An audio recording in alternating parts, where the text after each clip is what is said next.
হাদিস উন্নিসা মেয়েদের হাদিস চলে কি বুঝলেন মেয়েদের একটা হাদিস শুনি এই মৌলবি গোটা সব খেপে যাবে আল্লাহ জীবনে এই হাদিস শুনি না ওটা হাদিসই নয় বলছে বিয়েতে যদি জিলাপি দেয় বিয়ে ভেঙে যায় যেহেতু প্যাঁচ লাগানো আছে প্যাঁচ লেগে যায়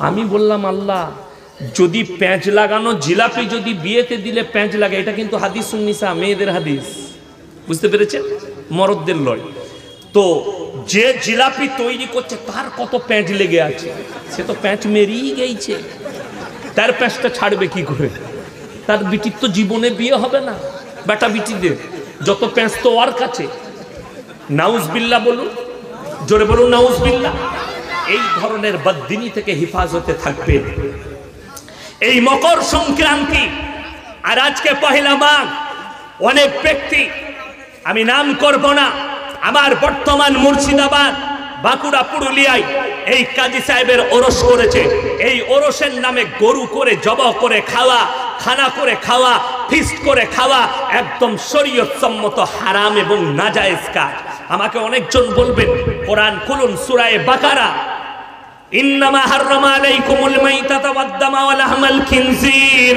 ওয়া মা উহিল্লা বিহি লিগাইরিল্লাহ প্রবাহিত রক্ত মরা জন্তুর মাংস শুয়োরের মাংস আল্লাহ ব্যতীত অপরের নামে উৎসর্গিত জিনিস তোমাদের জন্য হারাম করা হয়েছে আমি তখন তালবিলিম আমার আব্বাজির সঙ্গে মাঝে মাঝে জলসায় যেতাম তো মেদিনীপুরে একটা জলসায় গেছি তো আমার আব্বাজি বসে আছে এরকম আর একজন বক্তা বক্তব্য দিচ্ছেন তারপরেই আব্বাজান চাপবেন কিন্তু নও মুসলিম বক্তা তিনি মারা গেছেন আল্লাহ জান্নাতি করুক বলুন আমিন তার নাম হচ্ছে আব্দুর রাজ্জাক রাদ মেদিনীপুরি ব্রাহ্মণদের ছেলে ছিলেন ইসলাম কবুল করেছিলেন বক্তব্য ভালো দিতেন তো আমার মাদ্রাসাতেও জলসা করে গেছেন তিনি বক্তব্যে বলছেন যে মুসলমানদের জন্য পুজোর প্রসাদ এই জন্য খাওয়া চলে না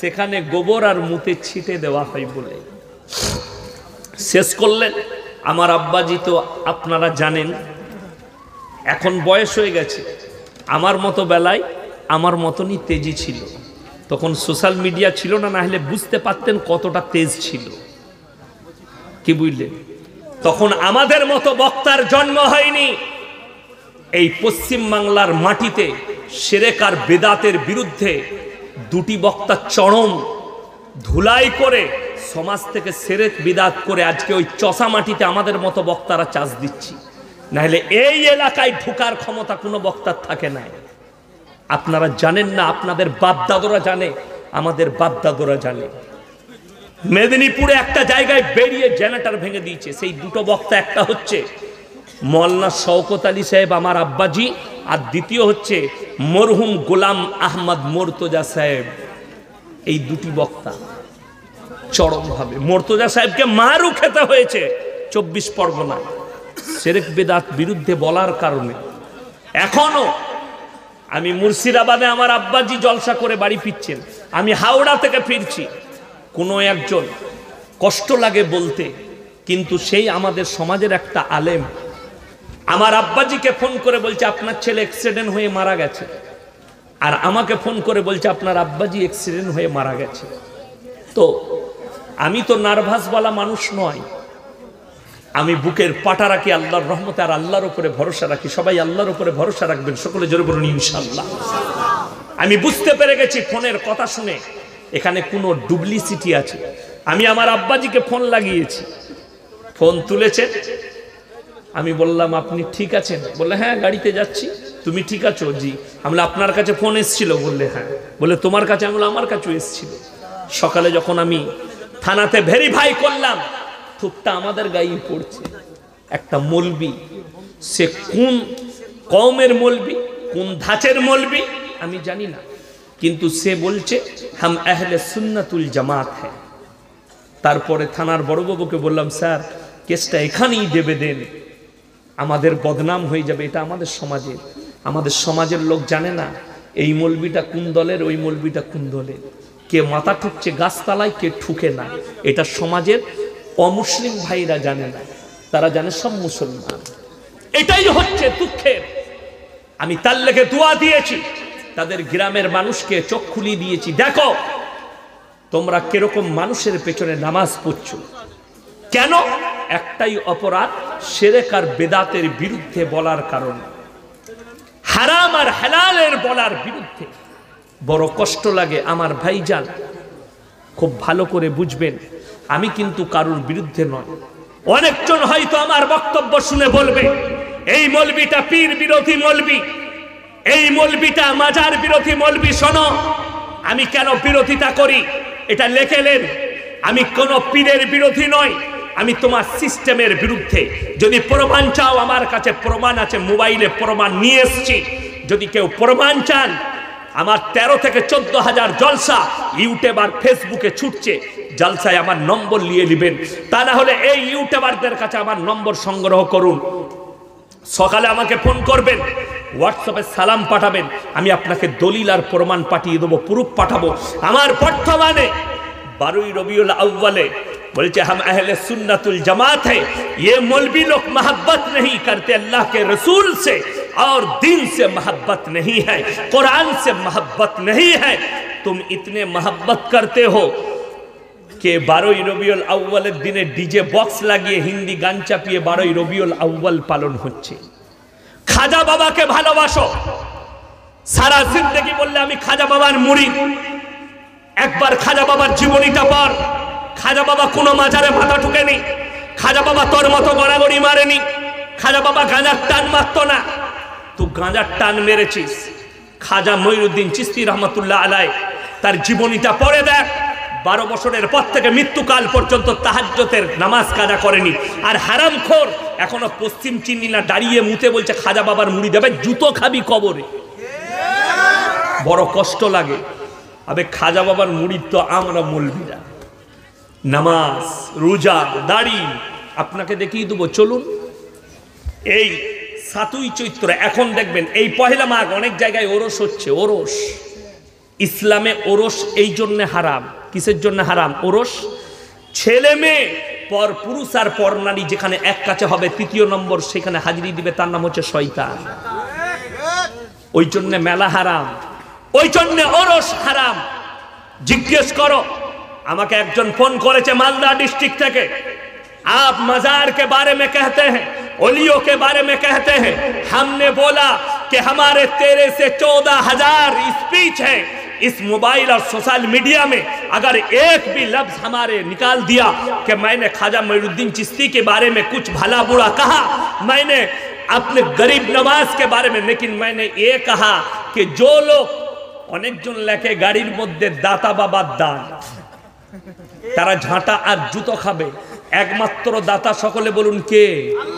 আল্লাহ ছাড়া পৃথিবীতে দাতা দেনেওয়ালা কেউ নাই। অনেকজন গাড়িতে লেখে KGN, খাজা গরিবে নওয়াজ, লেখাটা সম্পূর্ণ হারাম। বুঝতে পেরেছেন না পারেননি? যদি বলেন আপনি কি লিখেছেন, আমার বাড়ির দরজায় কি লেখা আছে জানেন? হাজা মিন ফজলি রব্বি। উলামারা বুঝতে পেরেছে আল্লাহর ফজলে। বাংলায় লিখে রেখে দিয়েছি ক্ষণিকালয়, কিছুক্ষণের জন্যে, কিছুক্ষণের জন্যে, মরে গেলেই কবরে যেতে হবে। আর এই বলছে আল্লাহ কি দিবে। আমাকে সেদিনে একটা মেয়ে ফোন করেছিল, বললে হুজুর আমি ফুরফুরা থেকে বলছি। আমি বলো কি মশলা জানবে? বলে না, দুটো প্রশ্ন আছে। মনে করো। বলছে আপনি কোনো জলসায় বলেছেন যে মাধ্যম আল্লাহর কাছে ডাইরেক্ট চাওয়া যাবে, কারো মাধ্যমে ওসিলার প্রয়োজন নাই? আমি বলে হ্যাঁ বলেছি। বলে না, ওসিলা করতে হবে। আমি বললাম কিরকম? শুনেলেন ঘটনা? আমি বললাম তুমি কি করো? বলে আমি আলিয়া থেকে মৌলবি পাস করেছি। শুনেলেন মৌলবির বহর কত? আলহামদুলিল্লাহ, যখন আলিয়া থেকে আলিমা কোর্স করেছো তাহলে আলহামদুলিল্লাহ মাশাআল্লাহ। আলিমা মানে আলেম হলে সে বুখারী পড়বে না? পড়বে না। বুখারী পড়বে, তিরমিজি পড়বে, আবু দাউদ পড়বে, ইবনে মাজাহ পড়বে, নাসাই শরীফ পড়বে। কিন্তু বড় কষ্ট লাগে। তাকে জিজ্ঞেস করলাম যে তুমি পড়েছো? আলিমা। আচ্ছা। আমি বললাম আচ্ছা বুখারী শরীফের প্রথম হাদিস কি? বলছে হুজুর জানি না। আমি বললাম তুই তো কাট মৌলবি। গাই মুখো হেলে জানেন? গাই মুখো হেলে জানেন না আপনারা, বুঝিয়ে দিই। আপনাদের এদিকে ঘোষ নাই, ঘোষ গাই দুয়ায়, ভোরের বেলায় গাই দুয়াতে ঢুকেছে গোয়ালে, গাই মনে করে এঁড়ে গরুটাকে দুয়াতে গেছে, মেরেছে লাশ, তখন দেখছে এটা এঁড়ে গরুবে, মানে গায়ের মতো মুখটা কিন্তু এঁড়ে গরু। মলবি গোছের অনেক মাল আছে কিন্তু মলবি লয়, ওটার নাম গাই মুখো হেলে। তো তুমি হচ্ছ কি কাঠমলবি, গাই মুখো হেলে। বুখারী শরীফের প্রথম হাদিস জানে না, বলছে আলিমা। তারপর শোনো, হযরতে আদম আলাইহিস সালাতু ওয়াস সালামকে আল্লাহ জান্নাত থেকে বার করলেন। তিনি 300 বছর কেঁদেছেন, আল্লাহর কাছে ইস্তেগফার করেছেন, ক্ষমা চেয়েছেন, আল্লাহ মাফ করে দাও। আল্লাহ ক্ষমা করেনি। তারপরে আল্লাহকে আদম আলাইহিস সালাম বললেন, ওগো আল্লাহ, তুমি আমার তওবা কেন কবুল করলে না? আল্লাহ বললেন, আমি তোমার তওবা কবুল করব না, আমার আরশে একজনের নাম লেখা আছে, তার ওসিলা নিতে হবে, তবে কবুল করব। আমি বললাম, আমার বোন, হাদিসটা কোথায় আছে, কোরআনের আয়াতটা কোথায় আছে, একটু দলিলটা দিলে উপকৃত। বললে আমাদের গ্রামের হুজুর বলেছে। আমি তোর হুজুরের বীজ মারি, তোর হুজুরকে ফোনটা লাগা কনফারেন্সে, আর কিয়ামতের সকাল পর্যন্ত সময় দিলাম, যদি বলতে পারিস। আমাদের দেশে দেখবেন অনেকজন বয়ান করতে করতে আবেগে কি বলে শুনে নেন, আবেগে কিন্তু ইসলাম চলে না। আল্লাহ রাব্বুল আলামিন এই দুনিয়াকে সৃষ্টি করতেন না যদি আমার নবীকে না সৃষ্টি করতেন। তাকে জিজ্ঞেস করুন হাদিসটা কোথায় আছে, এটার নাম ইজরাইলি হাদিস, মানে বানানো মাল, হাদিসে নাই। কি বুঝলেন, বানিয়ে দিয়েছে, চলে যা। আর এরকম যদি কানে হাত দিয়ে কোনো মৌলবি বায়ান করে, মেয়েরা বলে কি দারুণ বায়ান, মারাত্মক। কি বুঝলেন, আর স্যাম্পেল কথা বলে ভালো মৌলবি লয়, সুর নাই টুর নেই, কি মৌলবি এনেছে, বড় কষ্ট। কি বুঝলেন, আমি বীরভূমে একটা জলসায় ছিলাম, শুনেলেন। যদিও মৌলবি সাহেব আমার উপরে রাগ করেছে, আমি তেনার কাছে অনুরোধ করলাম ভালো করে যাচাই করবেন, তারপরে বায়ান করবেন। আমাদের বাপ বেটার একটা রোগ আছে, সহ্য হয় না, বলে দিই, গায়ে লাগবে, মানুষের কাছে হকটা যেন পৌঁছে যায়। কি বলছে শুনেলেন বায়ানে। খাজা মঈনুদ্দিন, হযরতে বড় পীর আব্দুল কাদের জিলানী রহমাতুল্লাহ আলাইহি একটা গ্রামে গেলেন আর উজুর পানি চাইলেন, গ্রামের মানুষ উজুর পানি দেয়নি। তারপরে বড় পীর আব্দুল কাদের জিলানী রহমাতুল্লাহ আলাইহি সমুদ্রের পানিটা গোটা লুটার ভেতরে ভরে নিলেন। আমি বললাম আল্লাহু আকবার, এরকম তো জীবনে নবীজির জন্য শুনিনি। আর এরকম যদি সুর করে না, ও একদম মারাত্মক, দেলওয়ার হোসেন সাইদি সাহেব বলছে মনে হচ্ছে, তাই না? তারপরে বলছে, গ্রামের মানুষ বললে, হুজুর আপনি যদি পানিগুলো না খুলে দেন, আমরা চাষাবাদ কেমন করে করব? আপনাদের দেশের লোক কিসে চাষ করে? সমুদ্রের পানিতে। তো ও মূর্খর আর জ্ঞান নাই যে বেশ সমুদ্রের পানিতে চাষাবাদ হয় না, নুনা পানি সব জ্বলে যাবে, ঠিক কি না? এক জায়গায় মিস্টেক, শুধু মিস্টেক নয় আমার ভাইয়ের, আমার মায়েরা, বোনেরা, আল্লাহর কসম করে বলছি, এটা যদি সত্য মানতে হয়, আমার নবীজিকে গোটা সমুদ্রের পানিটা হাতের মুঠোয় নিতে হতো। নবীজি সম্পর্কে এরকম কোনো একটাও হাদিস নেই যে নবীজি হাতের মুঠোয় সমুদ্রের পানিটাকে নিয়েছে। তুমি যেটা বলছো এটার নাম ইজরাইলি হাদিস। দেখবেন, আমি হুগলি ডিস্ট্রিক্টে এক জায়গায় ছিলাম, তো এই আমাকে মসজিদে শুতে দিয়েছে, এরকম ইমাম সাহেবের কামরায় আমাকে শুতে দিয়েছে। আমি একা বক্তা, ইমাম সাহেব বলবেন। তারপরে সেখানে দেখলাম লেখা আছে বড় পীর আব্দুল কাদের জিলানী রহমতুল্লাহ আলাইহি জীবনী। আমি দেখলাম এত ভালো মানুষের জীবনীটা আছে, একবার পড়ি। আমি শ্রদ্ধা করি, ভালোবাসি। অনেকজন মনে করে আমি ক্রিটিসাইজ করছি, কখনো নয়, তুমি ভুল বলছো। সেখানে প্রথমেই লেখা আছে বড় পীর আব্দুল কাদের জিলানী রহমতুল্লাহ আলাইহির নাম কেউ যদি বিনা উজুতে না পাক অবস্থায় লাই, তার গায়ের লোমগুলো উঠে যাবে। না, আল্লাহু আকবার, বায়ান পেয়েছি আজকে খুঁজে, ওইখান থেকেই শুরু করে এলাম আমি। কি বুঝলে, আমি বললাম স্টেজে চেপে, যদি বড় পীর আব্দুল কাদের জিলানী রহমতুল্লাহ আলাইহির নাম বিনা উজুতে না পাক অবস্থায় নিলে গায়ের লোম উঠে যায়, তাহলে আল্লাহর নাম নিলে চামড়া উঠে যেতে হবে, ঠিক কি না? আল্লাহ বেশি পাওয়ারফুল না বড় পীর? এ কথা বলুন, আল্লাহ বেশি পাওয়ারফুল না বড় পীর আব্দুল কাদের জিলানী? আল্লাহ রাব্বুল আলামিন বেশি পাওয়ারফুল, তাহলে তার নাম নিলে চামড়া উঠে যেত। কিন্তু জানতে হবে এই কথাটা সম্পূর্ণ বানানো কথা, ইসরায়েলি হাদিস বাজার চালাবার লেগে বানাইছে। আর এই কথাগুলো যদি কেউ বলে না কানে হাত দিয়ে, যদি কেউ কোনো ভাই মাবু বড় পীর আব্দুল কাদের জিলানী রহমতুল্লাহ আলাইহির নাম বিনা উজুতে নাপাক অবস্থায় নেই, গায়ের লোম গুলো খসে যাবে। আরে বুকা চালে চামড়াটা আল্লাহর নাম নিলে উঠে যেতে হবে। বুকা কোথাকার? আমার আল্লাহর পাওয়ার বেশি। তুমি কোথায় বলতে গিয়ে কাকে খাটো করছো তোমার জানা নেই। শুধু তাই নয়, তারপরে লেখা আছে পরের পৃষ্ঠায়, বড় পীর আব্দুল কাদের জিলানী রহমতুল্লাহ আলাই মায়ের পেট থেকে 18 পারা হাফেজ হয়ে এসেছেন। জোরে বলুন নাউজুবিল্লাহ। জিজ্ঞেস করুন এটা কোথায় পেলে, কেউ জানে না। ইসরায়েলি হাদিস।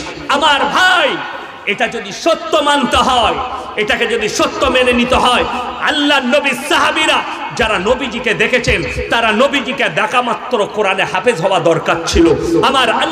আমার নবীজি সাল্লাল্লাহু আলাইহি সাল্লাম হযরতে আবু বকরের নাম সিদ্দিক বললেন। আবু বকর সিদ্দিক মানে সত্যবাদী।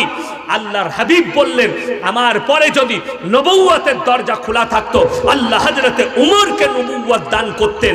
তাহলে জিনাকে আল্লাহ নবুয়ত দান করার মতো নবীজি সার্টিফিকেট দিয়েছেন যে নবুয়তের দরজা খোলা থাকলে আল্লাহ উমরকে নবুয়ত দান করতেন। তিনি হাফিজে কোরআন হলো না নবীজিকে দেখার পরে। তুমি কি কথা বলছো? মায়ের পেট থেকে জিজ্ঞেস করুন কে দেখেছেন না। আমাদের দেশেতে এমনও মাজার আছে বলছে গরম ভাত বেরোয়। গরম ভাত জানে? 1 বছর পরে বলছে 2 বছর পরে মাজার থেকে গরম ভাত বেরোয়। যে বলছে তাকে জিজ্ঞেস করো দেখেছিস? বললে না আমি দেখিনি, শুনেছি। তুই কার কাছ থেকে শুনলি? অমুক। তুই দেখেছিস? বললে না আমি শুনেছি। সব শুনেছি মাল পাবেন, দেখেছে মাল পাবেন না। বড় কষ্ট লাগে, দুঃখ লাগে। এটাই আমাদের দেশের কমি। আমি কেন বলছি? কোরআনের দলিল দেবো। আমাদের সমাজের লোক নামাজ পড়ে না, রোজা রাখে না, দিনের প্রতি প্রতিষ্ঠিত নয়। কেন? তারা জানে কিছু কর আর না কর অবশ্যই পীর সাহেবরা আমাদিকে জান্নাতে নিয়ে যাবে। যা হোক করে রোজা রাখ, নামাজ পড় না পড়, তারা অবশ্যই জান্নাতে নিয়ে যাবে। আমার ভাইয়েরা, আমার মায়েরা, বোনেরা, যারা মনে মনে ভাবছেন নামাজ পড়ি বা না পড়ি, রোজা রাখি বা না রাখি, আল্লাহকে ডাকি বা না ডাকি, অবশ্যই এই মৌলবীরা, এই পীররাই আমাদিকে জান্নাতে নিয়ে যাবে। তারা কান খুলে শুনে নেন। আমার আল্লাহ কোরআনে 5টা পয়গম্বরের দৃষ্টান্ত দিয়েছেন। 1 নম্বরই আমার নবী, বিশ্ব নবী জানাবে মুহাম্মাদুর রাসূলুল্লাহ। সকলে বলুন সাল্লাল্লাহু আলাইহি ওয়াসাল্লাম। আল্লাহর হাবিব নিজের চাচা জানকে বলছেন, ওগো চাচা একবার বলুন লা ইলাহা ইল্লাল্লাহ, একবার কলমাটা পড়ে নিন, আমি আল্লাহর কাছে আপনার জন্য কেঁদে কেঁদে ক্ষমা চাইব। আল্লাহর নবী চাচা বলছেন আমি যদি বার্ধক্যে কলমা পড়ি লোকে বলবে মৃত্যু ভয়ে কলমা পড়েছে, তাই আমি কলমা পড়তে পারবো না। আমার আল্লাহ পাঠালেন ইন্নাকা লা তাহদি মান আহবাবতা ওয়ালাকিন্নাল্লাহা ইয়াহদি মান ইয়াশা। হে আমার বিশ্ব নবী, পৃথিবীর মানুষকে বলে দাও, পৃথিবীর মানুষকে শুনিয়ে দাও, হিদায়েতের মালিক হচ্ছেন সকলে। একবার জোরে বলুন আল্লাহ। আরো জোরে বলুন আল্লাহ। হিদায়েতের দপ্তরটা আমার হাতে। তুমি যত বলবে বলে নাও, আমার ইচ্ছা নেই তোমার চাচা কালমা পড়তে পারবে না। আমার ভাইয়েরা, আমার মায়েরা, বোনেরা, যে নবী নিজের চাচাকে কলমা পড়াতে পারেননি, আমাদের মতো ফুটো মৌলবীরা তোমাকে বিনা নামাজে, বিনা দিনদারিতে কেমন করে জান্নাতে নিয়ে যাবে? 1 নম্বরই চলে গেলেন আমার নবী, বিশ্ব নবী। 2 নম্বর তিনি হচ্ছেন হযরতে ইব্রাহিম খলিলুল্লাহ। কিয়ামতের দিনে আল্লাহকে বলবেন, ওগো আল্লাহ, আজকে আমি আমার আব্বা জানের জন্য আপনার কাছে একটুকু আবেদন নিবেদন করছি। আল্লাহ বলবেন, হে আমার ইব্রাহিম, তুমি 2 পায়ের মধ্যখানে লক্ষ্য করো। ইব্রাহিম নবীর বাপ বীর্য আকারে রক্ততে লুটোপুটি খাবে। তুমি স্মরণ করো যেদিনে তোমাকে আগুনেতে নিক্ষেপ করা হয়েছে। আমার আল্লাহ রাব্বুল আলামিন কোরআনে নবীজিকে বললেন, ওয়াজকুর ফিল কিতাবি ইব্রাহিম ইন্নাহু কানা সিদ্দিকান নাবিয়্যা। সাইয়্যা, হে আমার বিশ্ব নবী, ইব্রাহিম হচ্ছে আমার একজন সত্যবাদী নবী, তার কথা মানুষের কাছে প্রচার করুন। তার সঙ্গে কি ঘটনা ঘটেছে, তিনি তিনার আব্বা জানকে দাওয়াত দিচ্ছেন। ইসকাল আলিয়াবিহি ইয়া আবাতি লিমা তা'বুদু মা লা ইয়াসমাউ ওয়া লা ইউবসিরু ওয়া লা ইউগনি আনকা শাইয়্যা, হে আমার আব্বা জান, আপনি কাদের উপাসনা করছেন? যারা হাত পা নাড়তে পারে না, কথা বলতে পারে না, যাদের নিজস্ব কোনো ক্ষমতা নেই। আপনি শয়তানের রাস্তা ছাড়ুন, আর একমাত্রই আমাকে আমার আল্লাহকে বিশ্বাস করুন, আমার প্রতি ঈমান আনুন। সঙ্গে সঙ্গে ইব্রাহিম নবীর বাপ বলছে, हमारे माबूदों के बारे में और एक मर्तबा कहा तो तुमको पत्थर से मर्डर कर दिया जाएगा। তুমি যদি আর একবার বলো, এই আয়াতটা আল্লাহ অবতীর্ণ করেছে পৃথিবীর মানুষ যাতে কেউ আল্লাহর সঙ্গে শরীক না করে। আমার ভাই, একবার ভুলবশত ব্যভিচার করে ফেলেছেন, একবার চুরি করে ফেলেছেন, একবার গীবত করে ফেলেছেন, ক্ষমা চাইলে আমার আল্লাহ ক্ষমা করে দিবেন। কিন্তু কেউ যদি জেনে বুঝে জিদ করে শিরক করে, আমার আল্লাহ সেই পাপ ক্ষমা করবেন না। শিরকের গুনাহ আমার আল্লাহর আসনে কেউ কি বসাবে, এটা আমার আল্লাহ কখনো মেনে নিবে না। আমাদের দেশের লোক আবেগে ইসলাম করে, আবেগে, হোসে লয়, জোশে করে দেয়। ওই জন্য আপনাদেরকে বুঝিয়ে দিই, আল্লাহকে সবাই ভালোবাসবো, সকলে জোরে বলুন ইনশাআল্লাহ। নবীর প্রতি মহাব্বত নিয়ে আসবো, সকলে জোরে বলুন ইনশাআল্লাহ। একবার বলুন তো সাল্লাল্লাহু আলাইহি ওয়াসাল্লাম। ওগো আল্লাহ, তুমি রাসূলের উপরে রহমত বর্ষিত করো। এই দরুদের মানেটা এই। আমার ভাই, আল্লাহর হাবিব সাল্লাল্লাহু আলাইহি সাল্লাম, তার উপরে দরুদ পাঠ করছি, নবীজির প্রতি মহব্বত, ভালোবাসাটা বুঝি দিই। আমাদের সমাজের লোক ভালোবাসা বুঝে না। ভালোবাসা বুঝলে, আওয়াজটা একটু এত হচ্ছে কেন, ইকো হচ্ছে কেন এতটা, একটু কম করুন আওয়াজটা। মাইকম্যান কই? আমার ভাই, খুব ভালো করে বুঝবে, ইসলামে এত সুন্দর, ইসলাম আবেগে চলে না। ইসলাম আবেগপূর্ণ জিনিস লয়। ইসলাম হাদিস কোরআন দলিল ভিত্তিক চলে। ইসলাম কারোর আবেগে নয়। আমরা মাকে ভালোবাসি না, বাসি না? সবাই বাসবেন, জোরে বলুন ইনশাআল্লাহ। মায়ের ভালোবাসা, মাকে সবাই ভালোবাসে। আমার মায়ের জন্য আমার জান কুরবান। আমার মায়ের বিরুদ্ধে কেউ কথা বললে আমি মেনে নেব না। আমার মায়ের জন্য এতটুকু কিছু বললে আমি মানতে পারবো না। কিন্তু শুনেন, কেউ যদি বলে এই মায়ের ভালোবাসা, কেউ যদি বউকে বলে, বউকে সবাই ভালোবাসবেন, জোরে বলুন ইনশাআল্লাহ। কেউ যদি নিজের বউকে বলে তোকে এত ভালোবাসি, এত ভালোবাসি, মা বলতে মন যাচ্ছে, বউ ঝাঁটা করে মারবে না? মারবে না। ভালোবেসে বউকে মা বলা যাবে? যাবে না। দুটোই ভালোবাসা, কিন্তু আসমান আর জমিনের পার্থক্য আছে। ওই রকম আল্লাহ এবং রসুলের দুটোই মহাব্বত, কিন্তু আসমান আর জমিনের পার্থক্য আছে। আল্লাহর জন্য রাজা বান্দেগী ইবাদত হবে আল্লাহর, আর আপনি যেটা করবেন আদর্শ চলাফেরা, আপনার উঠা বসা, খাওয়া দাওয়া সবকিছু নবীজির জীবন আদর্শ মোতাবিক হবে, মডেল হবে আপনি নবীজির, কিন্তু ইবাদত হবে আল্লাহর। আমার আল্লাহ পার্থক্য বুঝিয়েছেন। কোরআন খুলুন, কোরআনে আমার আল্লাহ নকল করলেন, শুনে নাও। আপনার এক পাশে পদ্মা, আমি নেটে দেখতে পেলাম, এইদিকে পদ্মা আছে না নয়? সামনে পদ্মা, আর বসে আছেন গঙ্গার গায়ে, ঠিক কি না? এই গঙ্গা পদ্মা, পদ্মা বাংলাদেশের ওপর দিয়ে হয়ে আরো বাংলাদেশের অনেকগুলো নদীকে সাথে করে নিয়ে সমুদ্রের মধ্যে প্রবেশ করছে। এই গঙ্গা হুগলি নদী চলে যাচ্ছে একদম মুর্শিদাবাদের ওপর দিকে গিয়ে, মুর্শিদাবাদে এক জায়গায় এই গঙ্গাতে ঢুকে পড়ছে ময়ূরাক্ষী নদী, যেটা বীরভূমের ওপর দিয়ে আসছে। আরো একটু এগিয়ে গিয়ে বর্ধমানের কাটুয়ার কাছে এর মধ্যে প্রবেশ করছে অজয় নদী। আরো একটু এগিয়ে গিয়ে মুন্ডেশ্বরী, দ্বারকেশ্বর, দামোদর নদী, তারপরে রূপনারায়ণকে সাথে করে নিয়ে হুগলি নদী, এই আপনার গঙ্গা ঢুকে যাচ্ছে একবারই সমুদ্রেতে নন্দীগ্রামের কাছে প্রবেশ করছে। সেইগুলোকে মহানা বলা হয়। পৃথিবীর যত বলো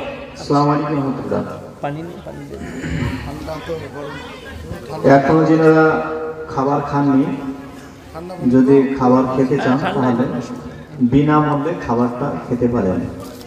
মাশাআল্লাহ। যারা খাবার খাননি বিনামূল্যে খাবার খেতে পারেন। যারা খাননি বাবু বিনামূল্যে খেয়ে আসুন। শুনেলেন, কেউ চলে যাবে না। আমার পরে আরো গুরুত্বপূর্ণ আলোচনা করার জন্য আমাদের বাংলাদেশের মেহমান আছে, তেনার ইজ্জত রক্ষার দায়িত্ব আমাদের। আমার ভাই, একটা কথা মাথায় রাখবেন, আপনারা সকলে একটা কথা মাথায় গেঁথে নিয়ে যান। আমার ভাই, আমার মা বোন, সকলকে অনুরোধ করে যাচ্ছি, আল্লাহ এবং রসুল এই যতগুলো সমুদ্র দেখতে পাচ্ছেন, আল্লাহ কোরআনে নিজের বড়াই করলেন, নিজের বড়ত্ব বর্ণনা করলেন, আর পৃথিবীর মানুষকে বললেন, শোনো, কুল্লাউ কানাল বাহরু মিদাদাল লিকালিমাতি রাব্বি লানাফিদাল বাহরু ক্বাবলা আন তানফাদা কালিমাতু রাব্বি ওয়ালাউ জিনা বিমিথলিহি মাদাদা। হে আমার বিশ্ব নবী, পৃথিবীর মানুষকে বলো, কুল্লাউ কানাল বাহরু মিদাদাল লিকালিমাতি রাব্বি, যতগুলো পৃথিবীতে সমুদ্র আছে সব পানিগুলো যদি আমি কালি করে দিই, আর তোমরা যদি আমার প্রশংসা লিখতে শুরু করো, পৃথিবীর সমস্ত মানুষ, এখানে শুধু মুসলমানের কথা আল্লাহ বলেননি, পৃথিবীর যতগুলো মানুষ আছে, হিন্দু, মুসলিম, জৈন, বৌদ্ধ, খ্রিস্টান, ইহুদি, নাসারা, সবাই যদি আমার আল্লাহর প্রশংসা লিখতে শুরু করে, সমস্ত পানিগুলো শেষ হবে। আবার যদি আমি অতগুলোই পানি দান করি, আবার অতগুলো কালি করে দিই, সেগুলোও শেষ হবে, কিন্তু আমার আল্লাহর প্রশংসা লেখে শেষ করার ক্ষমতা পৃথিবীর মানুষের হবে না। জোরে বলুন সুবহানাল্লাহ। এটা হচ্ছে আমার আল্লাহর বড়াই। এর পরের আয়াতে আমার আল্লাহ বললেন, সূরা কাহাফের একদম শেষ আয়াত, আমার আল্লাহ রাব্বুল আলামিন এটা নবীজিকে বললেন, হে নবী, আপনি বলুন, কুল ইন্নামা আনা বাশারুম মিসলুকুম ইউহা ইলাইয়া আন্নামা ইলাহুকুম ইলাহু ওয়াহিদ ফামান কানা ইয়ারজু লিকা রাব্বিহি ফালিয়ামাল আমালান সালিহান ওয়া লা ইউশরিক বিইবাদাতি রাব্বিহি আহাদা। হে আমার বিশ্ব নবী, তুমি পৃথিবীর মানুষকে বলে দাও, পৃথিবীর মানুষকে বলে দাও, আমি তোমাদের মতোই একজন মানুষ, আমার কাছে আল্লাহ ওহী পাঠাই, তোমাদের কাছে পাঠাই না। তোমরা যে আল্লাহ আমাকে বিশেষ মর্তবা দিয়েছেন, তোমাদিকে দেয়নি। তোমরা যে আল্লাহর ইবাদত করো, আমিও সে আল্লাহর ইবাদত করি। তোমরাই আল্লাহর সঙ্গে কেউ কি শরীক করো না। আল্লাহর আসনে পৃথিবীর কেউকে বসিও না। হযরত ইব্রাহিম আলাইহিস সালাতু ওয়াস সালাম কিয়ামতের দিনে কাঁদবেন, আল্লাহ বলবেন, লক্ষ্য করো, তোমার দুটো পায়ের মধ্যখানে, ইব্রাহিম নবীর বাপ রেওয়ায়েতে আছে, বীর্য আকারে রক্ততে লুটোপুটি খাবে। ইব্রাহিম নবীকে নমরুদের মতো বেঈমান আগুনে নিক্ষেপ করবে। ইব্রাহিম নবীর হাত বাঁধা হয়েছে, ইব্রাহিম নবীকে বন্দী করা হয়েছে, আগুনে নিক্ষেপ করবে চিতার মধ্যে। একদিকে ইব্রাহিম নবীর আব্বাজান, একদিকে ইব্রাহিম নবী। ইব্রাহিম নবীর চোখে পানি, তিনার আব্বাজানের চোখে পানি।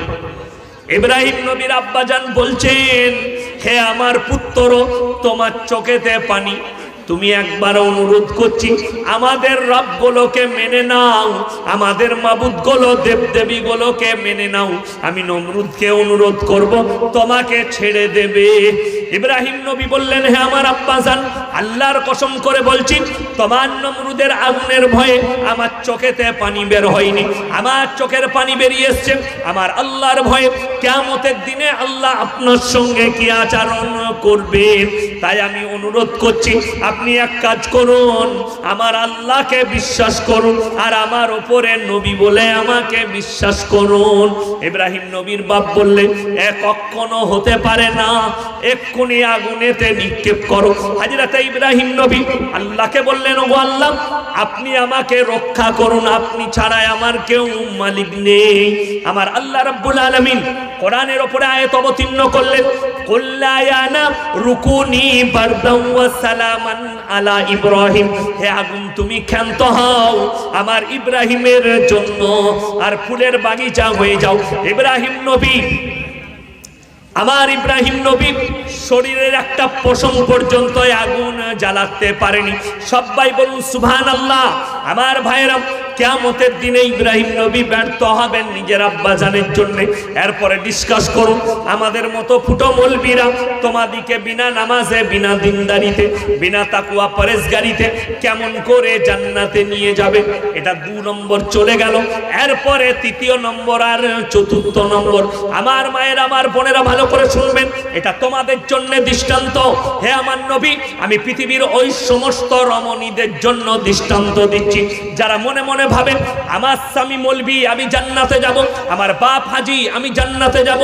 যারা মনে মনে ভাবছেন আমি অমুক পীরের মুরিদ হয়েছি, জান্নাতে চলে যাব, আমি অমুক পীরের মুরিদ হয়েছি, আমাকে জান্নাতে নিয়ে যাবে, তারা কান খুলে শুনে নাও। নামাজ পড়ি বা না পড়ি, রোজা রাখি বা না রাখি, অবশ্যই আমি অমুক পীরের মুরিদ যখন হয়েছি জান্নাতে নিয়ে যাবে। তারা কান খুলে শোনো, আমার আল্লাহ কোরআনে নকল করলেন, দারাবাল্লাহু মাসালাল লিল্লাযীনা কাফারু ইমরাআতা নূহি ওয়া ইমরাআতা লূত কানাতা তাহতা আবদাইনি মিন ইবাদিনা সালিহাইনি ফাকানাতাহুমা ফালাম ইউগনিয়া আনহুমা মিনাল্লাহি শাইয়্যা ওয়া কিলা আদখুলান নার মা'আদ দাখিলিন। আমার 2 জন উলুল আযম নবী, হাবিব পয়গম্বর, তাদের 2 জনের বিবিকে আমি আল্লাহ জাহান্নামে দেব। তারা নবী হওয়ার পরেও আটকাতে পারবে না।